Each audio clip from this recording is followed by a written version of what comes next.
Yeah, I don't know if this is supposed to be a funny video or not, but it's when when gaming switched from CRT, right, old TV, to new TV, um, flat screen essentially, you know, and yeah, you see the input lag there. Um, in CRT, you basically had controllers that had wire. So there existed some wireless controllers, but it was not um, Sega. They had wireless controllers, but for the most part, people have wired controllers. So when PS3 came here, they started to get 360 too, Xbox 360. Um, but Xbox actually had wired controllers too. The variant, so you could buy wired Xbox 360 controllers, but you couldn't buy wired PS2 controllers.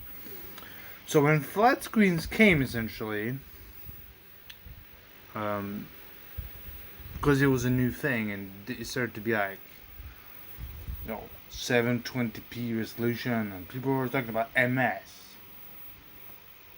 And MS was essentially input lag.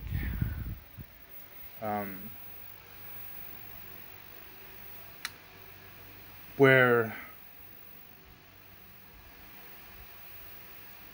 there was a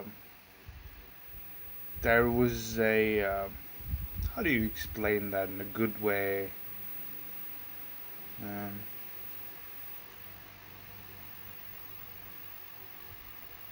In CRT times, when you press the button, it happened less than a millisecond after you pressed the button.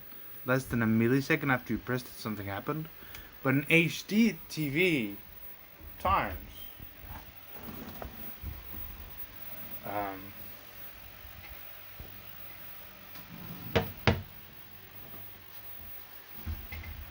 when HDTV came,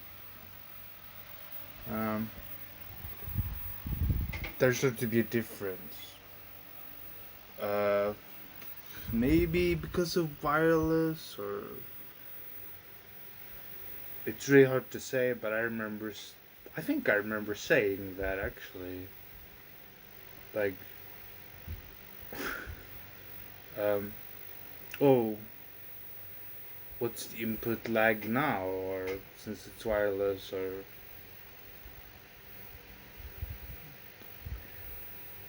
and I think I remember saying that back then.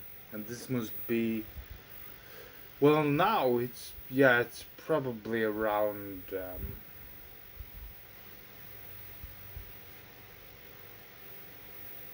well, I can't really say when most people start to switch to flat screens, but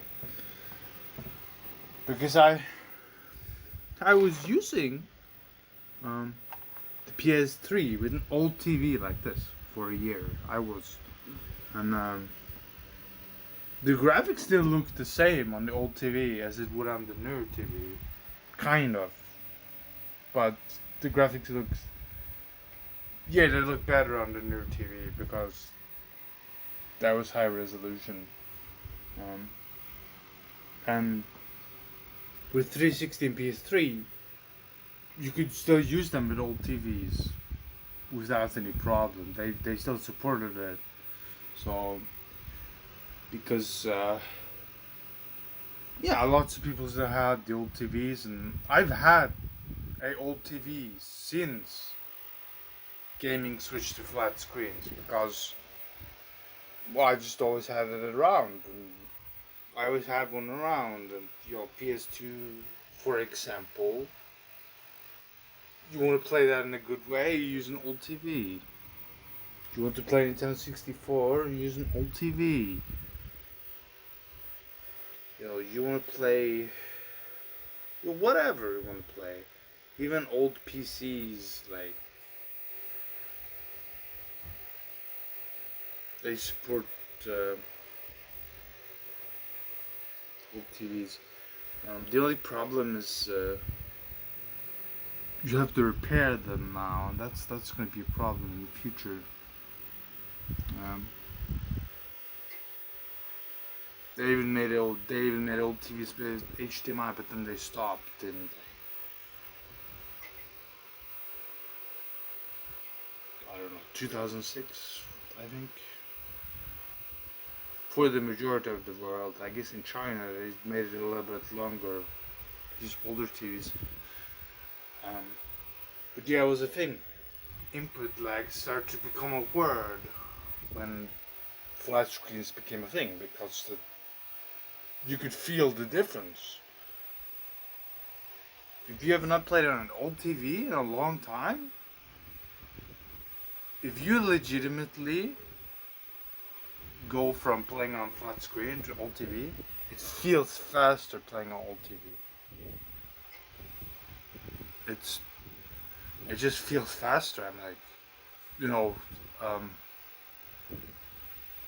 especially not after not having played on it very much and for a long time, it just feels faster. Like, because when you press it, it happens like it's so fast. It's like you don't even. It's so fast. So but now people are starting to say, OLEDs. OLEDs are better than CRTs, but they were better for a long time. So they had professional video monitors, and they had that actually accepted HD signals that flat screens accepted on these TVs, and the same resolution too on these TVs.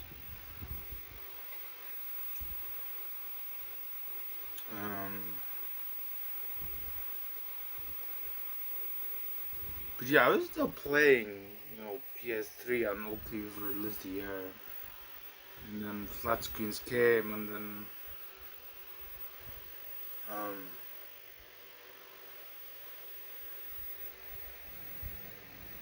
I had a flat screen but then I wanted an old TV again, so I got an old TV. This is not the TV that I got when I got the old TV. This is a newer one, or this is another old TV, because the one that I had, it got broken by somebody had a window open, and I was like, don't have it open. But then they insisted they wanted to air out, because they wanted they wanted to air out the room. But then water got in there, and then the TV started to actually catch fire, and that's it. But yeah, but it started to become a word. Literally, input lag. It started to become a word when flat screens became a thing, because there was a difference in speed from when something happened when you press the button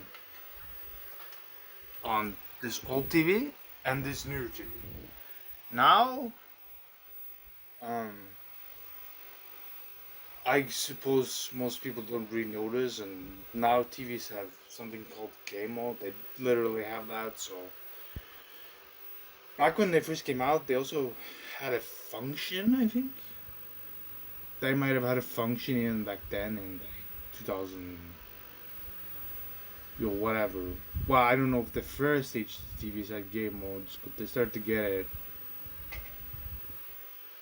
Because the first HDTVs came out in like 2005, 4 or 5, and I don't know if they had game mode. But newer TVs, they have, yo, um, they literally have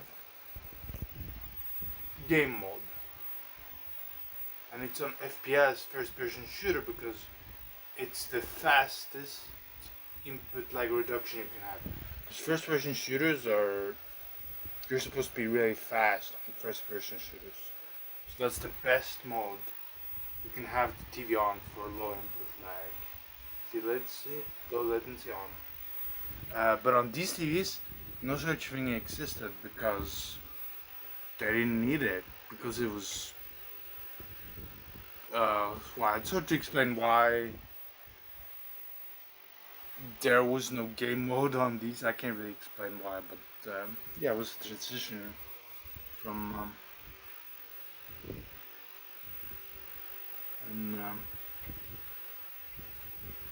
some people want them back, like, oh, I want CRTs back or whatever. But OLEDs look good, like OLED screens, newer flat screens, they look really good.